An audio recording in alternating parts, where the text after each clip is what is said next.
Hello friends, मैं self Bharat Khandelwal और मैं आप लोगों के लिए class 10th RBSc chapter second human system उसका पार्ट सेकेंड लेकर के आया हूं।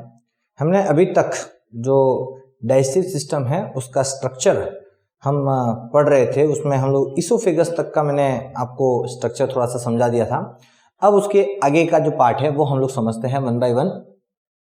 So the next part two the oesophagus is stomach. Stomach जो है वो इसोफेगस के जस्ट बाद आता है। आप लोगों को पता होगा जहां इसोफेगस खत्म होती है वहीं पर आपके स्टार्ट हो जाता है ये स्टमक। क्लियर दिख रहा होगा? ये एक स्ट्रक्चर जो आपके सामने आ रहा है ये कौन सा है? ये स्टमक है। अब आप देखें स्टमक के स्ट्रक्चर के बारे में कुछ जानकारी। Stomach is the bag like structure. ये एक बैग लाइक पार्ट है, आप लोगों को दिख रहा होगा। कैसा दिखता है? बैग जैसा दिखता है। ये आपके कौन से लेटर के जैसा दिखाई देता है? It just appear as a J letter. तो ये आप देख लें, ये आपको लग रहा होगा कि एक जे लेटर जो होता है उसके जैसा ये स्ट्रक्चर है। तो कभी पूछे कि कौन से अल्फाबेटिक लेटर के जैसा इसका स्ट्रक्चर होता है तो इट इज रिलेटेड टू जे। इसका वॉल्यूम सेंस, इसका जो अंदर खाना आता है वो कितना आ सकता है, तो खाने का वॉल्यूम कितना इसमें रह सकता है one time, that is your 3 litre. तो एक समय में एक साथ 3 लीटर मैक्सिमम इसके अंदर फूड आने की कैपेसिटी होती है। क्लियर चीज? द वॉल्यूम ऑफ स्टमक, एक नॉर्मल ह्यूमन एडल्ट, एक एडल्ट ह्यूमन का जो आपका स्टमक रहेगा उसकी साइज, उसका वॉल्यूम है ना, साइज को हम वॉल्यूम से कोरिलेट करेंगे तो उसमें कितना फूड आ सकता है? 3 लीटर फूड। क्लियर? देखो सारे में जो एक टेक्निकल पॉइंट बता रहा हूं या स्पेसिफिक पॉइंट बता रहा हूं, इस पे क्वेश्चंस बनते हैं और ये पता होना बहुत जरूरी है। Now part of stomach. Stomach के सेक्शन कितने हैं, स्टमक को कितने पार्ट में डिवाइड कर रखा है, तो आप देखें मैं आपको बता देता हूं। स्टमक को 3 पार्ट में डिवाइड कर रखा है। एक ये अपर पार्ट, ये यहां से ये जो लगभग अपर पोर्शन है that is called your fundus. क्या कहा जाएगा? फंडस। क्लियर? पहला जो है आपके ये मैंने बता दिया फंडस। इसके बाद आपके एक आता है ये कार्डियक पार्ट। आप देख सकते हो ये जो मेन है ये वाला that is called your cardiac. कौन सा पार्ट है? Cardiac part. और उसके बाद आपके आता है pyloric, last end portion. This is your pyloric. Clear? तो इस तरीके से 3 सेक्शन हो जाते हैं, फंडस, कार्डियक और पाइलोरिक। तो ये तीनों सेक्शन है, आपको दिख रहे होंगे यहां से। क्लियर?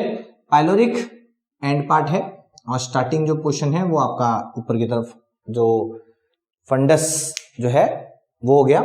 अब आप देखें इसमें स्पिंचर मसल्स, यहां पर आपके एक स्पिंचर मसल्स हम लोगों ने पढ़ा था, आप लोगों को याद हो तो इसोफेगस के लास्ट इसोफेगल स्पिंचर मैंने बताया था जो स्टमक में ओपन होती है, तो वो कहां होती है? वो इस जगह होती है, ये यहां पर। अब आप देख लो ये हिस्सा किससे जुड़ा हुआ है? कार्डियक वाले हिस्से से जुड़ा हुआ है। तो ये कार्डियक वाला जो पोर्शन हो गया आपका, ये इसोफेगस और कार्डियक आपस में रिलेटेड है, तो यहां पर इसको इसोफेगल आप फेगल स्पिंचर भी कह सकते हो और इसी स्पिंचर मसल्स को आप कार्डियक स्पिंचर मसल भी कह सकते हो। Clear? The regulate sphincter muscles regulate the flow of material from one part two another part and prevent back flow, ताकि खाना एक बार इसोफेगस से स्टमक में आ जाए वो वापस आपके रिवर्स नहीं जाना चाहिए। तो ये स्पिंचर मसल उसे रेगुलेट करने का काम करती है। क्लियर चीज? समझ में आ गई? तो नेक्स्ट जो है वो आपके स्पिंचर मसल्स। अब इसके बाद कार्डियक स्पिंचर। तो कार्डियक स्पिंचर कौन सी वाली? यही जो इसोफेगस और आपके स्टमक के बीच में जो स्पिंचर मसल है that is called cardiac sphincter muscles. तो आपके between oesophagus and stomach. Clear? यही आपके इसोफेगल स्पिंचर भी है, इसी जगह ये जो स्पिंचर मसल्स है, अगर यहां से देखते हैं तो इसोफेगल स्पिंचर बोलते हैं और इस जगह से अगर आप स्टमक के हिसाब से बात करोगे तो वो हो जाएगा कार्डियक स्पिंचर मसल्स। उसके बाद आपके स्टमक से एक और स्पिंचर मसल जुड़ी हुई है, वो एंडिंग पर है जहां स्टमक का पोर्शन क्या होता है? खत्म होता है। तो आप देखते हैं that is your pyloric sphincter. उसे क्या कहा जाएगा? पाइलोरिक स्पिंचर, क्योंकि ये पाइलोरिक वाले हिस्से से जुड़ा हुआ है। तो ये रिंग लाइक यहां पर एक कॉन्ट्रैक्टेड फॉर्म में स्पिंचर मसल है, इसको कहा जाएगा पाइलोरिक स्पिंचर मसल्स। क्लियर चीज? तो समझ में आ गया इसके इंपॉर्टेंट सारे क्या क्या बातें बताई। सबसे पहले ये कहाँ है? तो ये इसोफेगस के जस्ट बाद वाला पार्ट है। ये आपके बैग लाइक स्ट्रक्चर है, जी लेटर के जैसा दिखता है। इसका वॉल्यूम कितना है, 3 लीटर फूड इसमें रह सकता है। ये आपके कितने पार्ट में डिवाइड कर दिया है, इसे 3 पार्ट में डिवाइड कर दिया गया है। कौन कौन से, तो ऊपर ये वाला हिस्सा जो है फंडस है, फिर ये आपके कार्डियक है, उसके बाद ये आपकी पाइलोरिक है। क्लियर चीज। अब इसके साथ 2 स्फिंक्टर मसल जो इन और आउट को रेगुलेट करती है।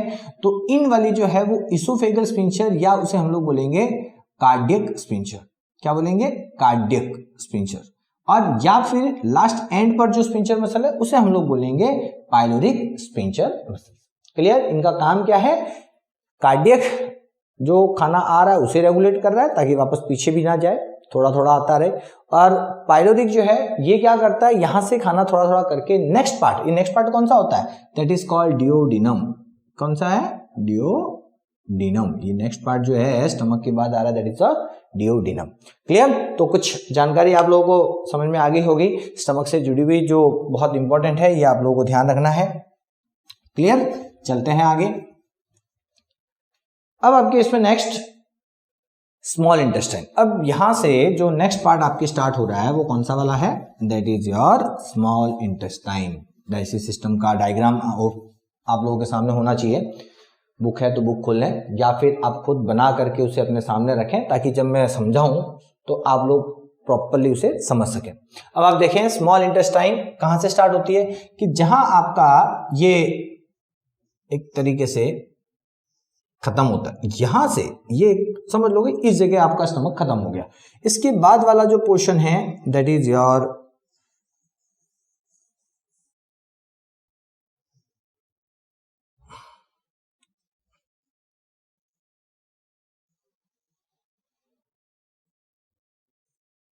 ये जो है काफी कॉइल पोर्शन रहता है, आप देख सकते हो डायग्राम मैंने यहां दिखा रखा है।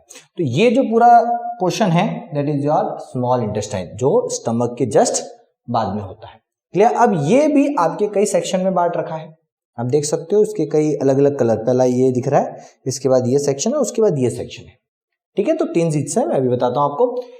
पहली चीज हाईली कॉइल्ड फॉर्म में होता है, एकदम गुच्छा धागे का है ना, अपन कैसे वो सारा धागा एक साथ मिक्स हो जाता है तो इतना छोटा सा दिखता है, लेकिन क्या होता है वो एक तरीके से काफी लेंथ में बड़ा होता है। तो वैसे ये कॉइल पैटर्न में रहता है, काफी गुथा हुआ रहता है एक दूसरे में। लॉन्ग एंड नैरो ट्यूब है ये एक लंबी और पतली ट्यूब होती है। ठीक है। आपके ये जो ट्यूब है एक तो पतली है लेकिन लेंथ में ये बहुत बड़ी है, तो लॉन्ग एंड नैरो ट्यूब है। ये आपके कहां से कहां तक है, ये स्टमक से लेकर के, स्टमक का जो पाइलोरिक सेक्शन है वहां से लेकर के लार्ज इंटेस्टाइन के बीच में पाई जाती है। कहां से कहां, स्टमक, ये स्टमक है और लास्ट यहां पर आपके क्या चालू हो जाता है, लार्ज इंटेस्टाइन होता है। तो ये स्टमक से लेकर के लार्ज इंटेस्टाइन के बीच में होती है। क्लियर चीज। इसके बाद ये लेंथ में ऑलमोस्ट ह्यूमन एडल्ट एक एज में कितनी इसकी लेंथ होती है, तो दैट इज अराउंड 7 मीटर। आपके स्मॉल इंटेस्टाइन की जो लेंथ है वो कितनी है, 7 मीटर। सबसे बड़ा हिस्सा लेंथ वाइज अगर कहा जाए तो सबसे मैक्सिमम जो पोर्शन है आपके एलिमेंट्री कैनाल का वो यही है जो सबसे लंबा है। क्लियर। तो आपके कभी क्वेश्चन आता है कि एलिमेंट्री कैनाल का सबसे लंबा वाला हिस्सा कौन सा है, तो that is your small intestine. अब इसके बाद आपके फंक्शन क्या है इसका, इसके अंदर 2 फंक्शन है, डाइजेशन भी होता है और एब्जॉर्प्शन भी होता है। ध्यान रखें, इसके अंदर खाने का क्या होगा, डाइजेशन भी होगा। कई एंजाइम्स आएंगे जो खाने के साथ मिक्सअप होकर के खाने को क्या करेंगे, ब्रेक करने का काम करेंगे। इसके साथ इसमें आपके क्या होगा, कुछ ऐसी सेल है जो फूड को क्या करती है, उसमें से जो डाइजेस्टेड फूड है उसे एब्जॉर्ब करने का काम करती है। एक तरीके से जो न्यूट्रिएंट्स हैं वो एब्जॉर्ब कर दिए जाते हैं। तो एब्जॉर्प्शन भी हो रहा है और इसके अंदर डाइजेशन भी हो रहा है। ध्यान रखिएगा, यहाँ पर एब्जॉर्प्शन स्टार्ट होता है, इससे पहले किसी सेक्शन में एब्जॉर्प्शन स्टार्ट नहीं होता। इससे पहले वाले पार्ट्स में क्या होता है, सारा डाइजेशन ही चलता है, लेकिन स्मॉल इंटेस्टाइन से स्टार्ट हो जाता है आपका एब्जॉर्प्शन। क्लियर। तो मैक्सिमम डाइजेशन एक तो इस जगह होता है, दूसरा आपका एब्जॉर्प्शन टेक प्लेस, और यहां पर आपका एब्जॉर्प्शन भी होता है। एक क्वेश्चन और बन गया कि कौन से हिस्से में सबसे ज्यादा मैक्सिमम डाइजेशन होता है, दैट इज स्मॉल इंटेस्टाइन। दूसरा एब्जॉर्प्शन कहां स्टार्ट होता है, तो वो भी कहां है, स्मॉल इंटेस्टाइन। तो ये चीज, चलते हैं आगे। अब आपके नेक्स्ट इसी के बारे में, स्मॉल इंटेस्टाइन के बारे में है। This tube can be divided into 3 parts. इसे कितने हिस्से में बांट रखा है? इसे 3 पार्ट में बांट रखा है। कौन कौन से 3 पार्ट्स है? पहला है डियोडिनम। किधर है डियोडिनम? ये दिख रहा है आपको, अपर पोर्शन, जो मैंने यहाँ पर ये सी लाइक जो स्ट्रक्चर बताया, दैट इज कॉल्ड योर डियोडिनम। ये डियोडिनम हो गया। इसके बाद आपका नेक्स्ट है जेजेनम। कौन सा है? ये व्हाइट वाला पोर्शन आप लोगों को दिख रहा होगा, तो ये हो गया आपका जेजेनम वाला पोर्शन। क्लियर? और लास्ट पार्ट जो आता है दैट इज योर इलियम। और लास्ट ये वाला, इसके बाद वाला जो हिस्सा है जो आपके लार्ज इंटेस्टाइन पर खत्म होगा, वो वाला हो जाएगा आपका इलियम। तो एक तरीके से पहले डियोडिनम आएगा, फिर जेजेनम आएगा, और फिर लास्ट वाला पोर्शन जो है वो आपका इलियम आएगा। क्लियर? इलियम लार्ज इंटेस्टाइन से जुड़ा हुआ होता है, और डियोडिनम आपके स्टमक से जुड़ा हुआ होता है। और डियोडिनम और आपके इलियम के बीच में जो पाया जाता है that is your jejunum. Clear चीज? अब इसके बारे में जानते हैं। Duodenum initial small part of small intestine. Small intestine का स्टार्टिंग इनिशियल पार्ट है, छोटा सा ही है, ज्यादा बड़ा नहीं है। Chemical digestion of food with the help of enzymes. यहां पर एंजाइम्स की हेल्प से फूड का एक केमिकल डाइजेशन होता है। वो एंजाइम्स कहां से आते हैं? तो duodenum is connected with 2 glands. 2 gland से जुड़ा हुआ रहता है ये आपके। इस तरीके, तो ये आपके लीवर, और एक होता है यहां पर आपके पैनक्रियास। तो ये लीवर और पैनक्रियास से जुड़ा हुआ ये हिस्सा है। तो यहां पर जो एंजाइम्स आएंगे वो 2 ग्लैंड से आएंगे, 2 डाइजेस्टिव ग्लैंड से आएंगे, लीवर और पैनक्रियास। क्लियर चीज? समझ में आ गई बात? So chemical digestion of food with the help of enzymes take place. और कहां से आएंगे ये एंजाइम्स? लीवर और पैनक्रियास से। नेक्स्ट है जेजेनम। जेजेनम वाला क्या है? The middle coil part of the small intestine. बीच में जो कॉइल पार्ट है दैट इज आपके जेजेनम। यहां पर आपके absorption of digested food by special cell called enterocyte. ध्यान रखें, स्मॉल इंटेस्टाइन के जेजेनम वाले पार्ट के अंदर एब्जॉर्प्शन स्टार्ट हो जाता है, और वो कौन सी सेल के द्वारा होता है? वो होता है एंट्रोसाइट सेल के द्वारा। क्लियर चीज? समझ आ गई? अब इसके बाद आपके लास्ट क्वेश्चन इलियम। इलियम के अंदर आपके द हिंड पार्ट, मतलब सबसे एंड वाला हिस्सा जो है स्मॉल इंटेस्टाइन का है, जो कहां खुलता है, जिसका ओपनिंग कहां है लास्ट, वो है आपके ये लास्ट हिस्सा लार्ज इंटेस्टाइन के साथ खुलता है। Clear? Absorption of bile salt. यहां पर आपके मोस्टली बाइल सॉल्ट का और विटामिन का एब्जॉर्प्शन होता है। यहां पर भी एंट्रोसाइट सेल होगी, और जो आपके क्या करेगी, एक तरीके से कौन सी चीजों को एब्जॉर्ब करने का काम करेगी? बाइल सॉल्ट और विटामिन। ये बाइल सॉल्ट कहाँ है? मैं जब डाइजेस्टिव ग्लैंड्स पढ़ाऊंगा, हम लोग जब बात करेंगे, तो लीवर से जुड़ी हुई जो आपके लीवर से जुड़ा हुआ जो एंजाइम है, उसी के अंदर आपके क्या पाया जाता है? Bile salt. बताएंगे उसके बारे में। क्लियर चीज? समझ में आ गई यहां तक बात कि स्मॉल इंटेस्टाइन के 3 पार्ट हैं। कौन कौन से हैं? डियोडिनम, जेजेनम, इलियम। पहला पार्ट डियोडिनम, फिर ये जेजेनम, ये इलियम। यहां पर आपके डाइजेशन होता है with the help of some enzyme which comes from liver and pancreas. उसके बाद आपके जेजेनम में जब आता है तो कुछ डाइजेशन यहाँ भी चलता है, क्योंकि यहाँ पर भी इंटेस्टाइनल ग्लैंड्स होती है, मैंने आपको फर्स्ट वीडियो में बताया था। तो कुछ डाइजेशन वहां होता है, बट यहीं पर आपके एक चीज और चालू हो जाती है, दैट इज योर एब्जॉर्प्शन। वो आपकी किसके द्वारा होता है? वो होता है एंट्रोसाइट सेल के द्वारा। तो ये चीज एब्जॉर्बिंग सेल कौन सी है? एंट्रोसाइट सेल। इसके बाद लास्ट क्वेश्चन है आपका इलियम। ये भी एक तरीके से जेजेनम जैसे ही है, कोई ज्यादा फर्क नहीं है, बट ये एंड पोर्शन है। अब इसमें यहां पर आपके स्पेशल जो बात बताई गई वो है कि यहाँ किस चीज का एब्जॉर्प्शन होता है? तो यहाँ बाइल सॉल्ट और विटामिन का एब्जॉर्प्शन होता है। क्लियर चीज? समझ में आ गई आपको? चलिए अब आपके नेक्स्ट क्वेश्चन में बढ़ते हैं आगे। Large intestine. आपके जहां स्मॉल इंटेस्टाइन खत्म होती है वहीं पर क्या चालू हो जाता है? लार्ज इंटेस्टाइन स्टार्ट हो जाता है। दिख रहा होगा आपको डायग्राम, है ना? इजी है। तो अब आपके यहीं पर ये जरा हटा देता हूं बीच में से ये।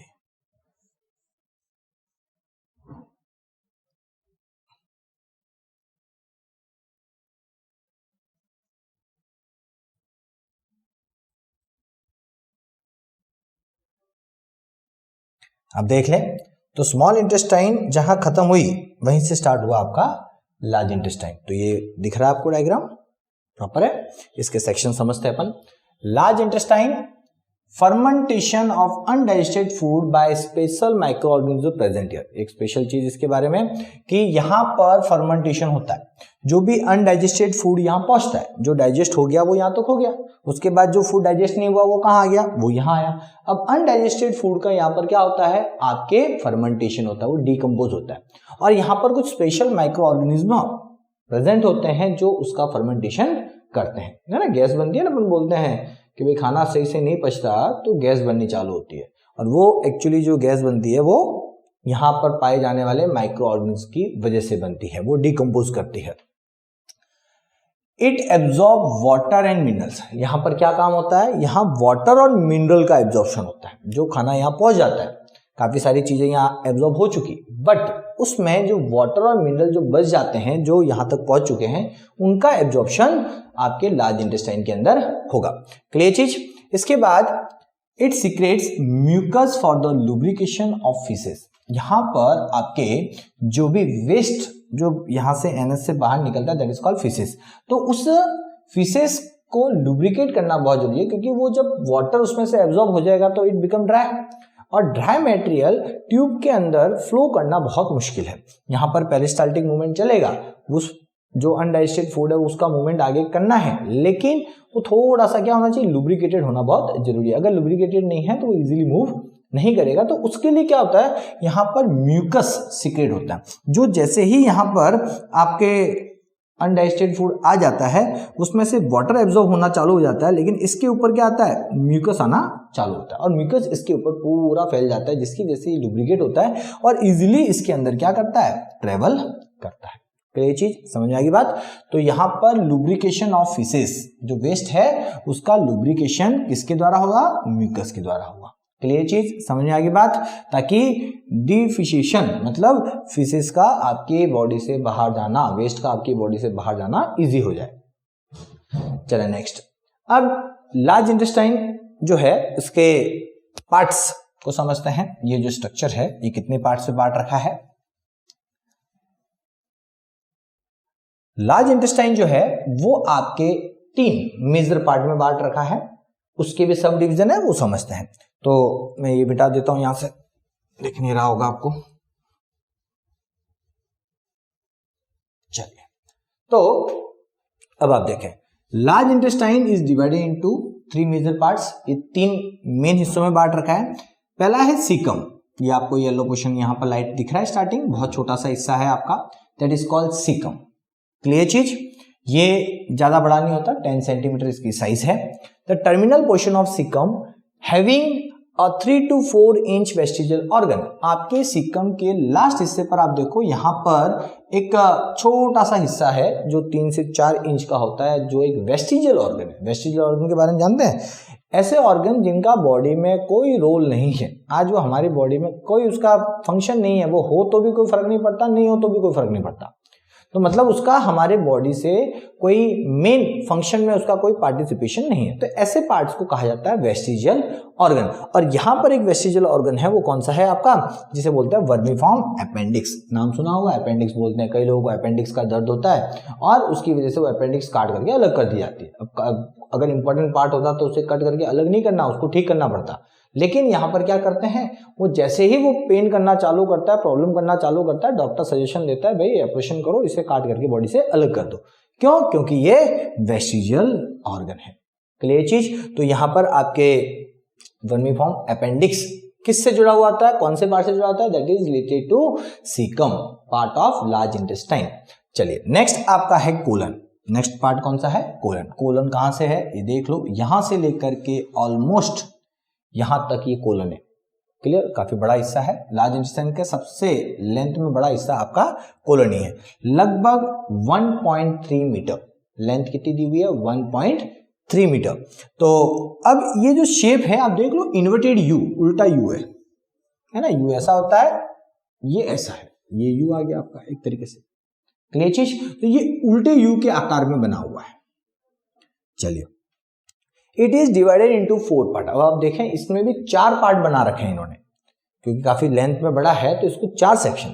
पहला है जो फूड आपके जिस डायरेक्शन में बढ़ता है उस डायरेक्शन के हिसाब से इसका नाम दिया गया। आप देखिए, सबसे पहले फूड ट्रेवल करता है आपके ऊपर की तरफ, ठीक है, ऊपर की तरफ जा रहा है, तो यहां पर नाम दिया गया असेंडिंग कॉलन, नीचे से ऊपर, तो असेंडिंग कॉलन हो गया। फिर आपका खाना चल रहा है हॉरिजॉन्टल चल रहा है, इसे नाम दिया गया ट्रांसवर्स कॉलन, इसको क्या कहा गया, ट्रांसवर्स कॉलन। फिर आपका खाना ऊपर से नीचे आया, that is called descending colon, नीचे आ रहा है तो ये हो गया डिसेंडिंग कॉलन। और फिर आपका खाना इस तरफ जा रहा है और यहां पर जो नाम दिया हुआ पार्ट का, दैट इज सिग्मोइड कॉलन, क्या बोलते हैं इसको, सिग्मोइड कॉलन। ये यहां से यहां तक ये सिग्मोइड कॉलन। तो ये कितने पार्ट हो गए, फर्स्ट पार्ट असेंडिंग कॉलन, फिर transverse colon, descending colon, sigmoid colon, 4 part हो गए। क्लियर चीज, लेंथ भी दी हुई है 15 सेंटीमीटर, 50 सेंटीमीटर, ये 15 सेंटीमीटर का है, ये 50 सेंटीमीटर का है, ये 25 सेंटीमीटर का है और ये आपके अराउंड 40 सेंटीमीटर का है। क्लियर चीज, तो इस तरीके से ये इनकी लेंथ वगैरह है, याद रखें, समझें, बहुत इजी है।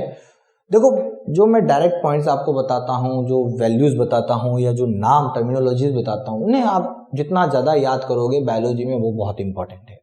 सटीक चीजें पता होनी चाहिए, आप उटपटांग कुछ भी नाम लिखोगे नहीं चलेगा। हाँ, प्रोसेस समझाते हैं, वहां आप अपनी लैंग्वेज बढ़ा चढ़ा करके आगे पीछे करो, चलता रहेगा, बट जहां टर्मिनोलॉजी देनी है वहां पर उस चीज का वही नाम दोगे, आप दूसरा नाम दोगे तो नहीं चलेगा। इसलिए टर्मिनोलॉजी आप अपनी बहुत अच्छी करिए बायोलॉजी के रिलेटेड में, ठीक है।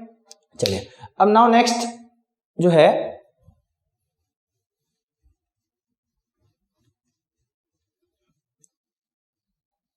नेक्स्ट पार्ट जो है वो है आपका रेक्टम। अब आपके लास्ट सिग्मोइड कॉलन के बाद जो थर्ड पार्ट है आपके लार्ज इंटेस्टाइन का, वो कौन सा है, वो है आपका रेक्टम, जो लगभग कितना होता है, 20 सेंटीमीटर का होता है। आप देख लें, ये दिख रहा आपको, यहाँ पर सिग्मोइड कॉलन खत्म, लगभग यहां तक ये है आपका रेक्टम। रेक्टम क्या है, temporary storage for that fishes, है ना, जो आपके वेस्ट है वो कुछ समय के लिए आपके यहाँ पर क्या होता है, स्टोर होता है। बॉडी में कंटिन्यू प्रोसेस चलता रहता है, वेस्ट तो बनता रहता है, पहुंचता है वहां, लेकिन फिर तो क्या है, अगर कंटिन्यू बॉडी से बाहर जाएगा तो फिर क्या होगा, आपको 24 घंटे बाथरूम में बैठा रहना पड़ेगा, टॉयलेट से बाहर ही नहीं आ पाओगे। तो ये एक क्वेश्चन ऐसा है जो कुछ समय के लिए वेस्ट को क्या करता है, स्टोर करने का काम करता है। तो and part of large intestine का सबसे एंड पार्ट है। Undigested food is stored here and remove through a opening. यहां पर अनडाइजेस्टेड वेस्ट कुछ समय के लिए स्टोर होता है और फिर आपके एक opening, this is your opening, इस ओपनिंग से वो धीरे धीरे करके वेस्ट आपकी बॉडी से बाहर जाता है and this opening is called anus, इसे एनस कहा जाता है and this is your rectum. Clear चीज समझ में आ रही है आपको। तो इस तरीके से आपके ये वेस्ट यहां स्टोर हुआ और एनस से बाहर गया। अब आप यहां देखें, कुछ लाइंस आपको दिख रही है, this is your sphincter muscles. यहां पर स्पिंचर मसल होती है जो उस फूड के अनडाइजेस्टेड वेस्ट को बॉडी से बाहर जाने का एक फंक्शन उसे रेगुलेट कर रही है, उसे धीरे धीरे करके बॉडी से बाहर भेज रही है ना। ये ना हो तो यहां आते ही बाहर चला जाएगा, तो ये इसे रेगुलेट करता है, होल्ड करके रखता है और फिर धीरे धीरे करके उसको बाहर भेजता है। तो outflow of the waste is form of faeces, faeces के फॉर्म में वो वेस्ट आपकी बॉडी से बाहर जाता है and it is regulated by sphincter muscles. कितनी है ये पूछा जाता है। हियर 2 स्पिंचर मसल्स एक्ट, यहाँ पर 2 एनल स्पिंचर मसल्स होती है जो आपके फिशेस को बॉडी से बाहर जाने का जो काम है या फंक्शन है उसे रेगुलेट करती है। ध्यान रखना इंपॉर्टेंट, 2 स्पिंचर एनल मसल्स। कितनी स्पिंचर मसल्स है यहाँ पर, 2 एनल स्पिंचर मसल्स फंक्शन करती हैं। क्लियर चीज। तो ये हमारे एलिमेंट्री कैनाल का पूरा एक्सप्लेनेशन हो गया। यहाँ आपने अभी किसी भी डाइजेस्टिव ग्लैंड्स का हमने एक्सप्लेनेशन नहीं दिया, मैंने नहीं बताया आपको, और नहीं कुछ फंक्शंस कि फूड का डाइजेशन कैसे हो रहा है वो मैंने आपको बताया। अभी तक सिर्फ हमने फूड का जो पाथ है वो कहाँ कहाँ से जा रहा है, उसके पार्टीशंस क्या है, स्ट्रक्चर कैसा बना हुआ है, किस डिजाइन का है, मतलब एक वो स्ट्रक्चर से जुड़ी हुई हमने बातें की है। अब हम लोग बात करते हैं आपके किसकी, डाइजेस्टिव ग्लैंड्स की। किसकी बात करेंगे, डाइजेस्टिव ग्लैंड्स। डाइजेस्टिव ग्लैंड्स कौन सी होती है, डाइजेस्टिव सिस्टम के अंदर वे ग्लैंड्स जो कुछ लिक्विड एंजाइम सीक्रेट करके फूड को डाइजेस्ट करवाने का काम करती है, they are called your digestive glands. Clear चीज। तो यहां पर आपके सलाइवरी ग्लैंड, लीवर और पेनक्रियास कितनी है यहां पर 3 है। सलाइवरी ग्लैंड, लीवर और पेनक्रियास। इसमें आपके मैंने 2 नाम और लिखवाए थे, आप लोगों को पता हो। एक मैंने आपको बताया था गैस्ट्रिक ग्लैंड जो स्टमक में होती है, और एक मैंने आपको बताई थी जो स्मॉल इंटेस्टाइन के अंदर होती है इंटेस्टाइनल ग्लैंड। इंटेस्टाइनल ग्लैंड्स, कौन सी? Intestinal gland. क्लियर चीज। तो इस तरीके से आपके 5 होती है, बट अपने सिलेबस के अंदर, बुक के अंदर ये 3 के ही नाम दिए हैं, इन्हीं का ज्यादा एक्सप्लेनेशन दिया, तो इसको समझेंगे। बट आगे जब एंजाइम्स की हम बात करेंगे तब इन 5 की बात करेंगे कि इन 5 जगह से कौन कौन से एंजाइम्स आते हैं और वो एंजाइम्स क्या क्या करते हैं, वो देखते हैं। अब सबसे पहले बात करते हैं सलाइवरी ग्लैंड कहाँ पाई जाती है। सभी को पता होगा, salivary is related to your buccal cavity, mouth से जुड़ी हुई है। दिख रहा है आपके माउथ में। कितनी होती है? 3 होती है। 3 है, एक ये है, एक ये दिख रही है और एक ये दिख रही है। तो 3 सलाइवरी ग्लैंड पाई जाती है। देयर आर द 3 पेयर्स कहेंगे। पेयर्स क्यों कहेंगे? क्योंकि ये दोनों पोर्शन में होती है, इस साइड भी होती है और इस साइड भी होती है। तो there are 3 pairs of salivary glands.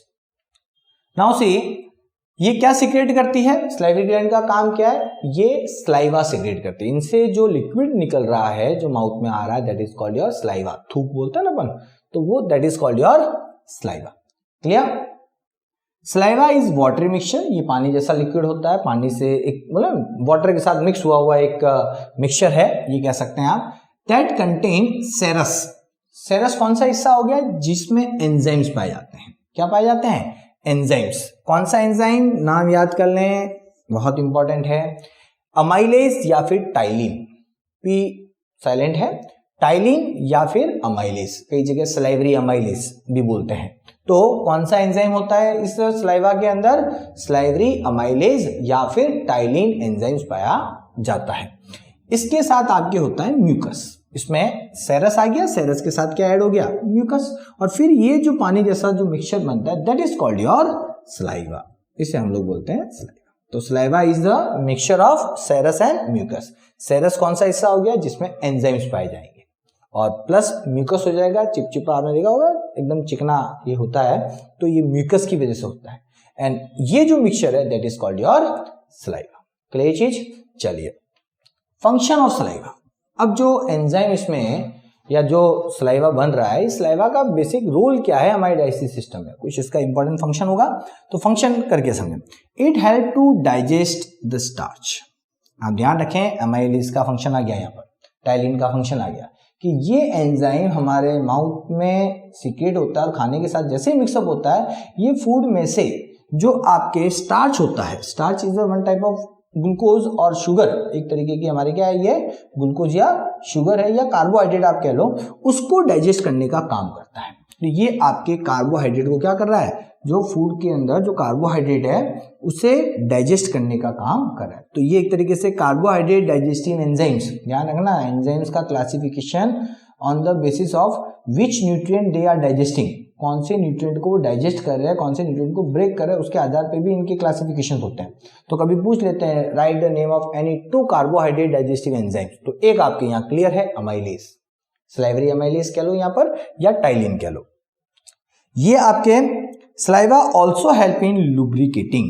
ये खाने को लुब्रिकेट करने का भी काम करता है, क्योंकि खाना जब आपके माउथ में गया और अगर ड्राई है, सूखा है, तो आप सोच के देखो निगलोगे कैसे। आप कभी सूखा खाना इस तरीका खाते हो और फिर आप जब उसको नीचे उतारने की कोशिश करते हो तो काफी पेन होता है और काफी दर्द होता है, तो बहुत टिपिकल है। तो क्या होता है, आपको खाना थोड़ा सा एक बोलते हैं ना पेस्ट और लुब्रिकेटेड होगा, थोड़ा मॉइस्चराइज होगा तो इजीली नीचे उतर जाएगा, अदरवाइज वो नहीं उतरेगा। तो ये आपके क्या कर रहा है, एक तरीके से फूड को लुब्रिकेट करने का काम करता है। सलाइवा जब खाने के साथ मिक्सअप हो जाता है, एक तो हमारे दांत चबा चबा कर उसको एकदम चूरा बना लेते हैं, पेस्ट बना लेते हैं, और फिर सलाइवा उसके साथ मिक्स होता है तो लुब्रिकेटेड चिकना हो जाता है, और फिर इजी हमारे लिए क्या हो जाता है, सोलोइंग, निगलना हमारे लिए क्या हो जाएगा, बहुत आसान हो जाएगा।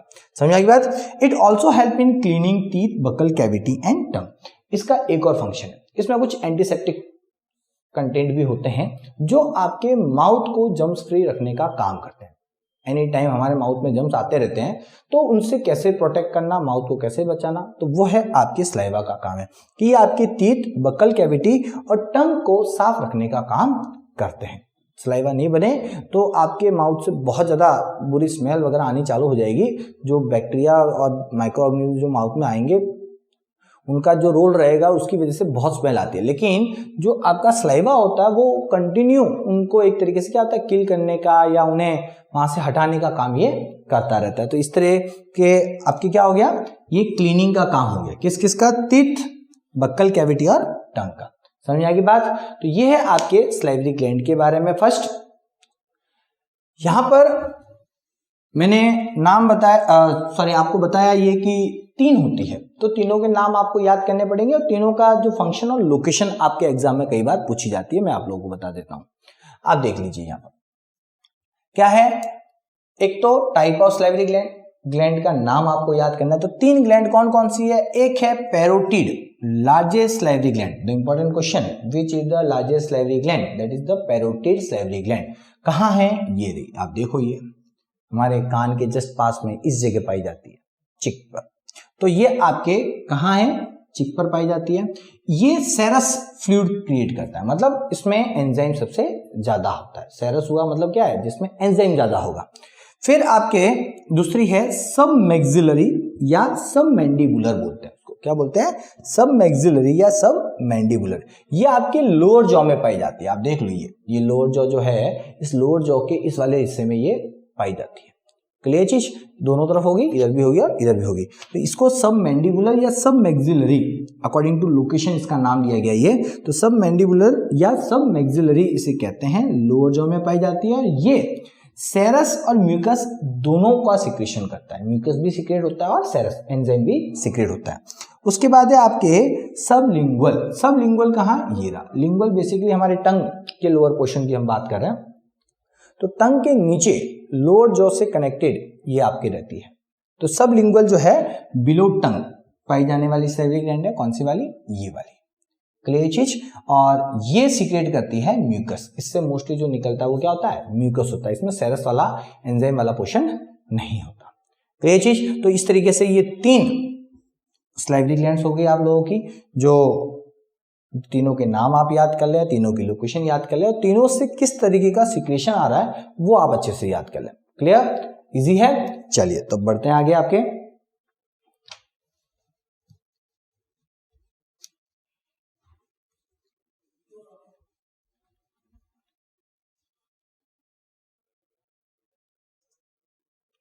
नेक्स्ट आपका जो डाइजेस्टिव ग्लैंड है वो कौन सा है, वो है आपका pancreas. Pancreas second largest digestive gland. First आएगा आगे बता देता हूं, liver. Liver is the largest digestive gland. हमारे डाइजेस्टिव ग्लैंड में सबसे बड़ी अगर कोई डाइजेस्टिव ग्लैंड है तो वो कौन सी है, वो आपकी लीवर है। ये भी एक क्वेश्चन है, which is the largest gland of your body, तो वो भी आपकी कौन सी है, लीवर ही है। ध्यान रखिएगा, लीवर जो है वो पूरी बॉडी की भी सबसे बड़ी है और डाइजेस्टिव सिस्टम में भी अगर कहा जाए तो सबसे बड़ी ग्लैंड है। सो सेकेंड नंबर पे जो आती है वो है आपकी पैनक्रियास। तो इस जगह आप देख लें, स्टमक के जस्ट नीचे की तरफ ये ऐसे आपके पाई जाती है। यहाँ पर काफी छोटी करके बताया गया, मैं थोड़ा सा इसको बढ़ा देता हूं तो समझने में आसानी हो जाएगी आप लोगों को। तो आपके स्टमक के जस्ट नीचे की तरफ है ना, जहां ये ड्यूओडेनम है, ड्यूओडेनम से कनेक्टेड ये जो है आपके पैनक्रियास होती है। It act as a dual gland. अब यहाँ पर ये बहुत इंपॉर्टेंट क्वेश्चन मानते हैं, why pancreas is called dual gland. कई बार क्वेश्चन आता है, which gland is called your dual gland, ऐसे भी आता है। और ये भी आता है कि सर इसको डुअल ग्लैंड क्यों कहा जाता है। तो डुअल ग्लैंड कैसे है मैं आपको समझ, सबसे पहले तो ये समझ लो कि ग्लैंड्स कितने तरीके की है। ग्लैंड्स को 2, एक है आपके एक्सोक्राइन ग्लैंड्स और एक होती है एंडोक्राइन ग्लैंड। क्लियर, हमारे कोर्स में ये है, इनको तो हम बड़े डिटेल में पढ़ेंगे। ये कोई ज्यादा आपके नहीं दिया हुआ है तो इनके बारे में हम लोग थोड़ा सा कम पढ़ते हैं, ज्यादा डिटेल में नहीं होता। लेकिन एंडोक्राइन ग्लैंड्स के बारे में हमारा काफी डिटेलिंग रहता है। तो एंडोक्राइन ग्लैंड और एक्सोक्राइन ग्लैंड 2 तरीके की ग्लैंड होती है। अब मोस्ट ऑफ ऑल ग्लैंड्स क्या या तो एंडोक्राइन में आती है या एक्सोक्राइन में आती है, लेकिन ये दोनों में आती है। ये एक्सोक्राइन की तरह भी काम करती है और ये एंडोक्राइन की तरह भी करती है। इनमें फर्क क्या है वो थोड़ा सा मैं आपको समझाता हूँ। एक्सोक्राइन जो होती है, जो अपने सिक्रेशन को ब्लड में नहीं डालती, ये क्या होता है, जो अपने सिक्रेशन को ब्लड में नहीं डालती, इनका अपना एक पाथ होता है। एक्सोक्राइन किसको बोलते हैं, जिनका अपना एक दूसरा पाथ है जो ब्लड स्ट्रीम में अपने सिक्रेशन को नहीं डाले। लेकिन एंडोक्राइन जो होती है वो अपने सिक्रेशन को किस में डालती है, ब्लड स्ट्रीम में डालती है। तो ये ब्लड में नहीं डाल रही, ये अपने सिक्रेशन को ब्लड में डालती है। अब इससे दो तरीके के सिक्रेशन निकलते हैं। इससे क्या होता है, आपके दो तरीके के सिक्रेशन निकलते हैं। दो तरीके के सिक्रेशन कौन कौन से होते हैं, इसमें आपके एक डाइजेस्टिव सिस्टम में जब इसका काम चलता है तो वो आ रहा है, डाइजेस्टिव सिस्टम के अंदर एलिमेंट्री कैनाल में सिक्रेशन आ रहा है, तो वो उस समय कौन सा काम हुआ, उसका सिक्रेशन ब्लड में नहीं जा रहा, तो इस समय ये काम कर रही है, ये एक्सोक्राइन ग्लैंड की तरह काम करती है। तो अभी डाइजेस्टिव सिस्टम में पैनक्रियाज का रोल कौन सी ग्लैंड की तरह है, एक्सोक्राइन ग्लैंड की तरह है। लेकिन जब यही पैनक्रियाज जब एंडोक्राइन सिस्टम में हम पढ़ेंगे तो इससे कई हार्मोन्स निकलते हैं। आपको पता होगा हमारे डायबिटीज को कंट्रोल करने वाला एक हार्मोन है या शुगर को कंट्रोल करने वाला हार्मोन है इंसुलिन। तो वो इंसुलिन जो सीक्रेट हो रहा है वो कहाँ जा रहा है, पैनक्रियाज से सीक्रेट होता है, तो कहाँ जाता है, वो जाता है ब्लड के अंदर, तो वो ब्लड में जा रहा है। तो इसका मतलब इससे कुछ चीजें तो निकल रही है जो ब्लड में नहीं जा रही है और कुछ चीजें निकल रही है जो ब्लड में जा रही है। तो इसने दोनों का काम कर दिया, इसने एक्सोक्राइन सिस्टम का भी काम, एक्सोक्राइन ग्लैंड का भी काम किया और एंडोक्राइन ग्लैंड का भी काम किया। तो इस तरीके से ये ग्लैंड जो है वो आपके दो तरीके का काम करती है, एक्सोक्राइन और एंडोक्राइन, इसलिए इसे कहा जाता है डुअल ग्लैंड। क्लियर, यहां पर यही है, it acts as dual gland. Endocrine gland के रूप में जब ये काम करता है तो इंसुलिन वगैरह सीक्रेट करता है, ग्लूकागॉन वगैरह सीक्रेट करता है, वो आगे पढ़ेंगे एंडोक्राइन सिस्टम में। और दूसरा ये काम कर रहा है डाइजेस्टिव सिस्टम के अंदर, डाइजेस्टिव ग्लैंड के रूप में जो एक्सोक्राइन ग्लैंड का काम हो रहा है।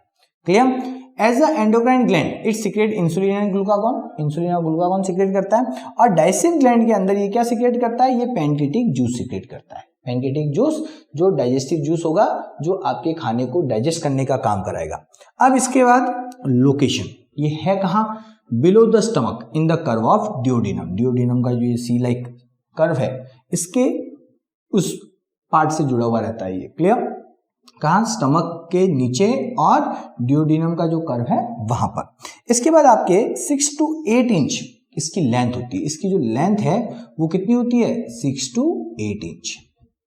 क्लियर चीज, समझ में आ रही बात। इसके बाद आपके पैनक्रियाटिक जूस जो ये सीक्रेट करता है, उसमें आपके प्रोटीन, फैट और कार्बोहाइड्रेट को डाइजेस्ट करने वाले एंजाइम्स होते हैं। पैनक्रियाटिक जूस जो है, जो ये सीक्रेट करता है, वो आपकी क्या क्या चीजें खाने में से डाइजेस्ट करता है, एक प्रोटीन को डाइजेस्ट करता है, दूसरा फैट को डाइजेस्ट करता है और कार्बोहाइड्रेट को डाइजेस्ट करता है। क्लियर चीज। अब इसके बाद इंसुलिन और ग्लूकागॉन जो एंडोक्राइन ग्लैंड का काम है, वो आपके क्या काम करते हैं, वो ब्लड शुगर को मेंटेन करने का काम करता है। तो ये डिटेल में हम लोग वहां पढ़ेंगे कैसे करते हैं, आप छोड़ दें। अभी आपको समझ में आ गया, पैनक्रियाटिक जूस जो आपके सीक्रेट हो रहा है उससे क्या क्या डाइजेस्ट होता है, प्रोटीन, फैट और कार्बोहाइड्रेट। इसमें कौन कौन से एंजाइम्स होते हैं, किसी को नाम पता हो तो बताए। पैनक्रियाटिक जूस के अंदर इंपॉर्टेंट,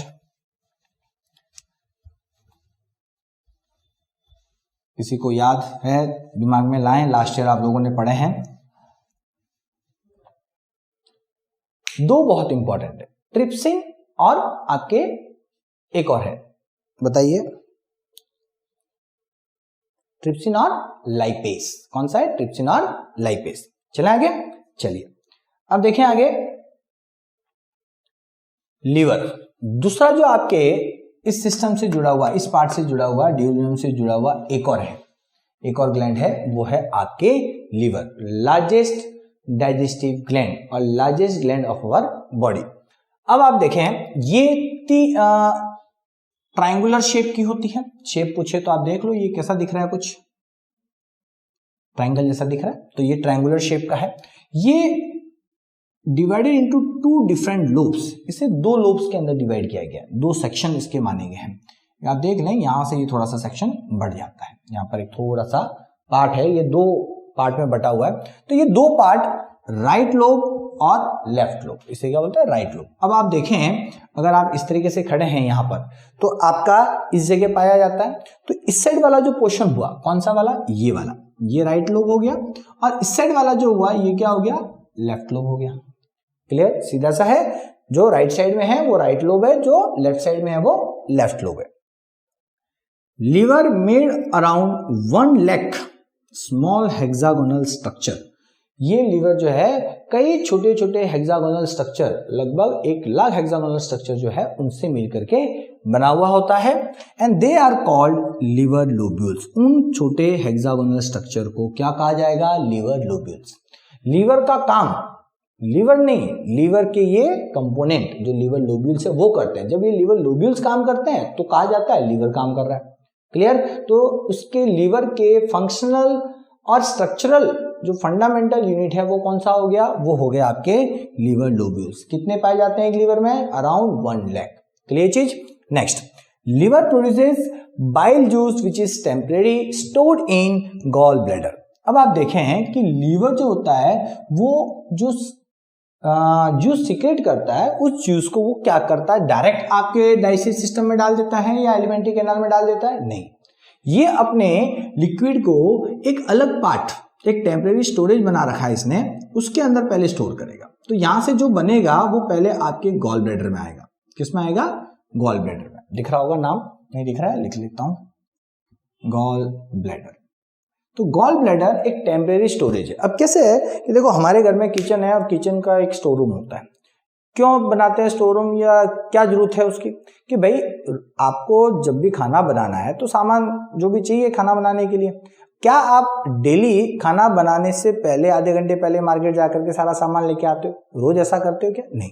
हम क्या करते हैं, महीने भर का ले आए सारा सामान, कैलकुलेट करके भाई इतना रिक्वायर्ड होता है, वो ला करके स्टोर रूम में रख दिया। जब भी खाना बनाना है जितना चाहिए उतना गए स्टोर रूम में निकाल के लाए। जिस दिन वो खत्म होगा फिर से मार्केट जाएंगे और मार्केट जाकर के भर करके ला करके रख देंगे।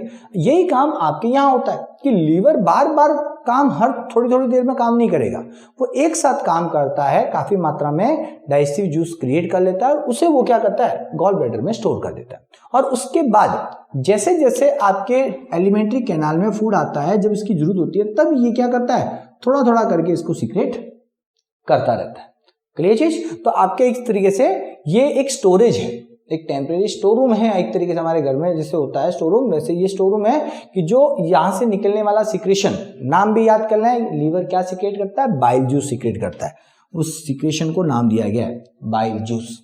वो बाइल जूस पहले जाता है गॉल ब्लैडर में और गॉल ब्लैडर से फिर वो आपके ट्यूब से होता हुआ कहाँ आता है? ड्यूओडेनम में आता है। That tube is called your bile duct. ये भी मैं आपको बता दूं, उस ट्यूब को क्या कहा जाएगा? बाइल डक्ट, जो बाइल जूस को लेकर के कहाँ आती है? ड्यूओडेनम में आती है। क्लियर?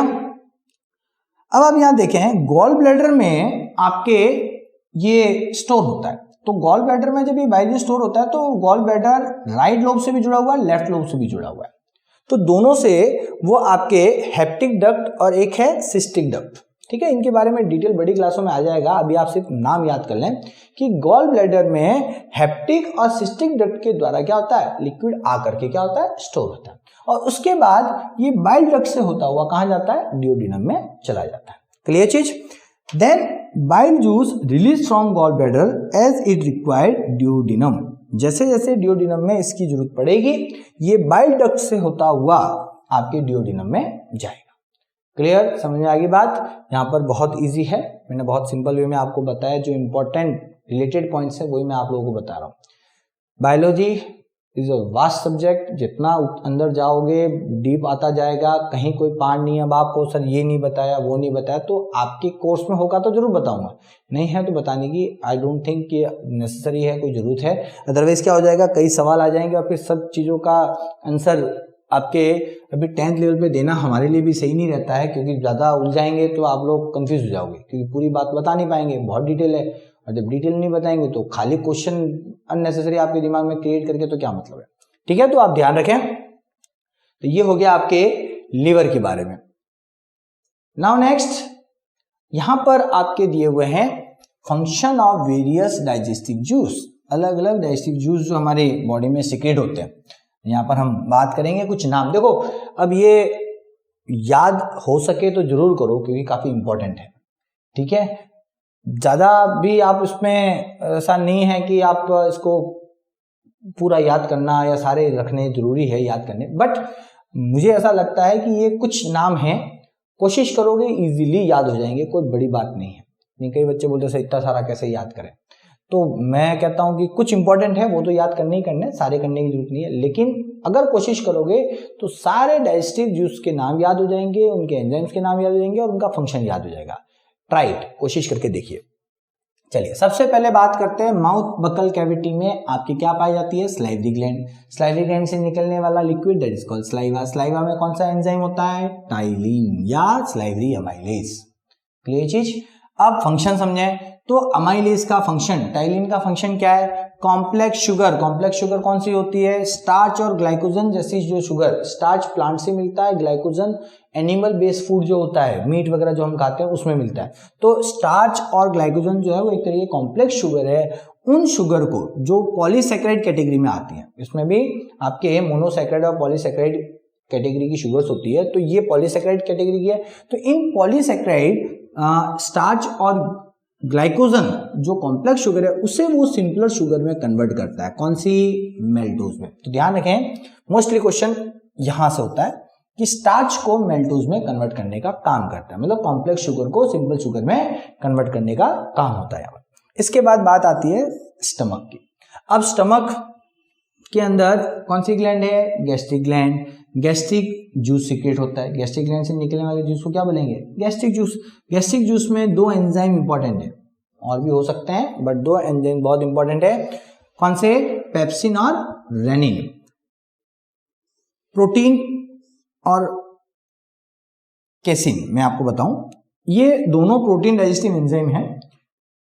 ये भी प्रोटीन को डाइजेस्ट करता है, ये भी प्रोटीन, लेकिन ये मिल्क प्रोटीन को डाइजेस्ट करता है। ये जो मैं बता रहा हूं casein, this is the milk protein. ये एक तरीके क्या है, मिल्क प्रोटीन है, मिल्क के अंदर पाए जाने वाला प्रोटीन है, उसे डाइजेस्ट करने का काम कर रहा है। तो पेप्सिन जो है वो नॉर्मल प्रोटीन को पेप्टाइड्स में कन्वर्ट करता है, और रेनिन जो है वो आपके मिल्क प्रोटीन केसिन को किसमें कन्वर्ट करता है, पैराकेसिन के अंदर। क्लियर चीज, सिंपल है, इजीली याद हो जाएगा। इसके बाद है आपके ड्यूओडेनम। ड्यूओडेनम स्मॉल इंटेस्टाइन का पार्ट है, ये आपके दो ग्लैंड से जुड़ा हुआ। तो पहले हम लीवर्स की बात करते हैं। लीवर से क्या सीक्रेट होता है, बाइल जूस।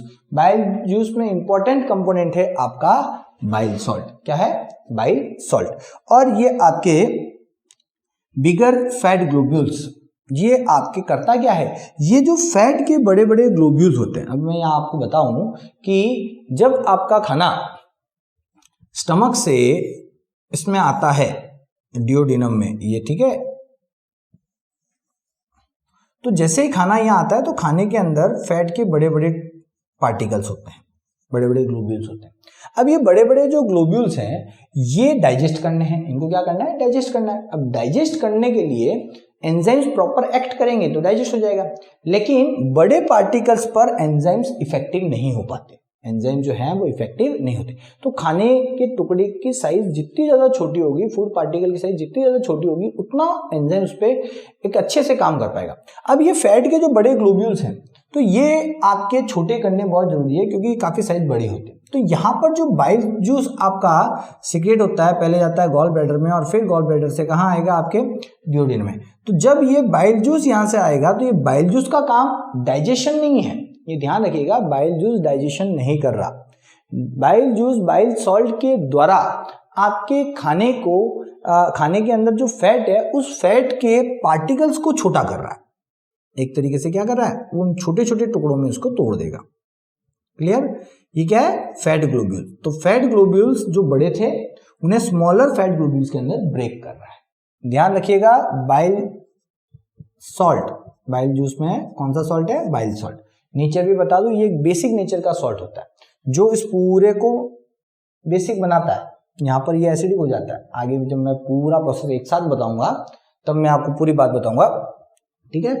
तो ये बेसिक सॉल्ट है, तो बेसिक मीडियम किया, साथ में इसने इंपॉर्टेंट काम क्या किया, फैट ग्लोब्यूल्स को ब्रेक किया। बिगर फैट ग्लोब्यूल्स को बाइल सॉल्ट क्या करता है, स्मॉलर फैट ग्लोब्यूल्स में कन्वर्ट करता है। और क्यों करता है मैंने आपको बता दिया, क्योंकि बड़े पार्टिकल पर एंजाइम्स प्रॉपर वर्कआउट नहीं कर सकते, छोटे पार्टिकल होते हैं तो उस पर वर्कआउट या उन्हें ब्रेक करना, उन्हें डाइजेस्ट करना आसान होता है। तो बाइल सॉल्ट बिगर फैट ग्लोब्यूल्स को स्मॉलर फैट ग्लोब्यूल्स, यहां इस प्रोसेस को एक स्पेशल टर्म दिया गया, लिखा हुआ नहीं है, मैं बता देता हूं, that is called emulsification. Emulsification, तो यहां पर क्या हो रहा है, इमल्सिफिकेशन ऑफ फैट हो रहा है, फैट के बड़े पार्टिकल्स को छोटे पार्टिकल में तोड़ा जा रहा है, तो that is called emulsification of fat. Clear चीज, समझ में आ गई बात। तो इस तरीके से ये प्रोसेस आपका चलेगा। अब आपके इसके आगे फिर है ड्यूओडेनम में है आपके पैनक्रियाज। अब देखो पैनक्रियाज से कितने सारे एंजाइम्स सीक्रेट हो रहे हैं, छोटे छोटे थोड़े थोड़े बहुत सारे हैं। अब दो बहुत इंपॉर्टेंट हैं, उन्हें एनी हाउ आप याद रखें, ये दो, ठीक है। इसके अलावा ये है, अब इसमें आप देख लें amylase, trypsin, chymotrypsin, carboxypeptidase, lipase, nuclease, बहुत सारे एंजाइम्स हैं और ये सारे एंजाइम्स आपके किसी न किसी चीज को डाइजेस्ट कर रहे हैं। आप देखें अमाइलेज स्टार्च मतलब कार्बोहाइड्रेट डाइजेशन वाला है, तो कार्बोहाइड्रेट डाइजेस्ट कर रहा है, स्टार्च को मेल्टोज में कन्वर्ट कर रहा है। ट्रिप्सिन प्रोटीन को पेप्टाइड में कन्वर्ट कर रहा है। काइमोट्रिप्सिन ये क्या कर रहा है, ये भी प्रोटीन को पेप्टाइड में कन्वर्ट कर रहा है। कार्बोक्सीपेप्टिडेज ये आपके प्रोटीन को पेप्टाइड और एमिनो एसिड्स में ब्रेक करता है। क्लियर। इसके बाद लाइपेज जो है वो फैट को मोनोग्लिसराइड और फैटी एसिड्स में ब्रेक करने का काम कर रहा है। इसके बाद न्यूक्लियसेस जो है वो आपकी डीएनए या आरएनए जो होते हैं उन मॉलिक्यूल्स को ब्रेक करके न्यूक्लियोटाइड्स बनाने का काम करता है। क्लियर चीज। इसके बाद ये आपके ड्यूओडेनम में होने वाला फंक्शन है। उसके बाद आपका खाना पहुंचता है स्मॉल इंटेस्टाइन लोअर पोर्शन, ये जो स्मॉल इंटेस्टाइन अपर पोर्शन है ये लोअर पोर्शन में आपके जाएगा जेजुनम वाले हिस्से में, जहां पर पहले डाइजेशन होगा और उसके बाद आपका एब्जॉर्प्शन होगा। तो यहां पर आप देखें इंटेस्टाइनल ग्लैंड्स पाई जाती है, मैंने आपको बताया था। इन इंटेस्टाइनल ग्लैंड से निकलने वाले जूस को इंटेस्टाइनल जूस कहा जाता है। अब ये इंटेस्टाइनल जूस जो है उसमें मेल्टेज है, लैक्टेज है, सुक्रेज है, लाइपेज है, न्यूक्लियसेज है, फिर आपके डाइपेप्टिडेज और फॉस्फेट, ये आपके काफी सारे अलग अलग एंजाइम जो अलग अलग चीजों को डाइजेस्ट करते हैं। तो आप देखें मेल्टेज, मेल्टोज याद रखना आसान है, फाइनल सिंपलर फॉर्म क्या है ग्लूकोज। तो आपके मेल्टेज मेल्टोज को ग्लूकोज में, लैक्टेज लैक्टोज को ग्लूकोज में, पता होगा लैक्टेज शुगर कहाँ होती है, मिल्क के अंदर होती है। फिर सुक्रेज सुक्रोज को ब्रेक करने का काम करता है, ग्लूकोज में कन्वर्ट करता है। लाइपेज ये आपके फैट को फैटी एसिड और ग्लिसरॉल में ब्रेक करने का काम करता है।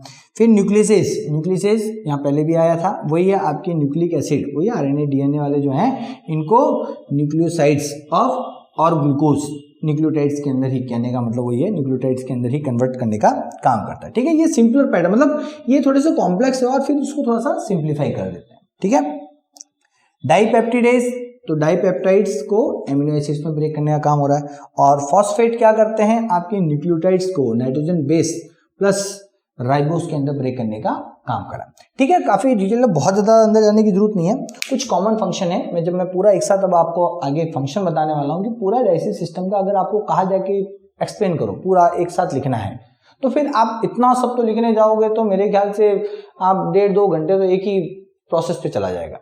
तो अगर आपका पूरा प्रोसेस लिखने को आता है तो कौन कौन से इंपॉर्टेंट सेक्शन है, इंपॉर्टेंट फंक्शंस हैं जो आपको सही से समझाने हैं। तो नेक्स्ट जो मैं वीडियो लूंगा उस वीडियो के अंदर आप लोगों को डाइजेस्टिव प्रोसेस, एक तो डायग्राम बनाना बता दूंगा, डायग्राम कैसे बनाना है, और साथ में उस प्रोसेस को कैसे एक्सप्लेन करना है वो आप लोगों को मैं बता दूंगा। ठीक है, तो मिलते हैं अगले वीडियो के अंदर, तब तक थैंक यू वेरी मच।